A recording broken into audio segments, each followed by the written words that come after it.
ஒத்துழைப்பு மாநாட்டிற்கு பிரதமர் நரேந்திர மோடி வருகை தந்திருக்கிறார். பிரதமர் மோடியை வரவேற்றிருக்கிறார் சீன அதிபர்.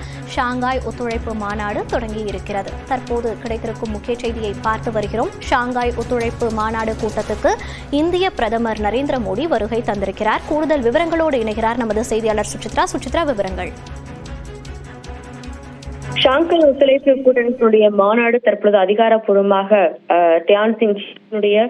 டியான்சிங்கில் தொடங்க உள்ள நிலையில் அந்த மாநாட்டில் பங்கேற்பதற்காக பிரதமர் மோடி தற்பொழுது அந்த மாநாடு நடைபெறும் அந்த தியான்சிங் பகுதிக்கு வந்திருந்தார். குறிப்பாக ஏற்கனவே இன்று சீனா நேரப்படி காலை முதல் பல்வேறு ராஜாங்க ரீதியிலான பேச்சுவார்த்தை என்பது இந்தியா, சீனா உள்ளிட்ட நாடுகளுடைய தலைவர்களுடன் நடைபெற்று வந்த நிலையில் தற்பொழுது அந்த எஸ்சிஓ ஷாங்காய் உச்சி மாநாட்டில் பங்கேற்பதற்காக பிரதமர் மோடி நேரடியாக அந்த அரங்கிற்கு வந்துள்ளது பார்க்க முடிகிறது. அங்கு அவருக்கு பலத்த வரவேற்பு என்பதும் நடன கலை நிகழ்வுகள் மூலமாகவும் அங்கு வழங்கப்பட்டது மிக முக்கியமாக பார்க்கப்படுகிறது. பல்வேறு உலக நாடுகளுடைய தலைவர்களும் இந்த மாநாட்டில் பங்கேற்பதற்காக அங்கு வந்திருக்கும் நிலையில் ரஷ்ய அதிபர் புதின் தற்போது அந்த இடத்திற்கு வருகை தந்துள்ளது மிக முக்கியமாக பார்க்கப்படுகிறது. பிரதமர் மோடி மட்டுமல்லாமல் இந்தியாவுடைய வெளியுறவுத்துறை அமைச்சர் ஜெய்சங்கர், வெளியுறவு அமைச்சருடைய அதிகாரிகள், தேசிய பாதுகாப்பு ஆலோசகர் அஜித் தோவல் உள்ளிட்டோரும் இந்த மாநாட்டில் பங்கேற்பது மிக முக்கியமாக பார்க்கப்படுகிறது. இந்தியா மற்றும்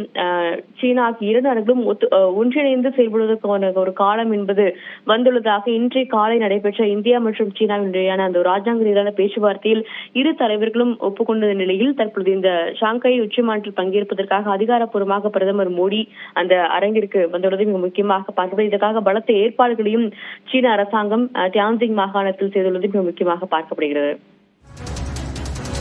விரிவான விவரங்களை பதிவு செய்தமைக்கு நன்றி சுசித்ரா.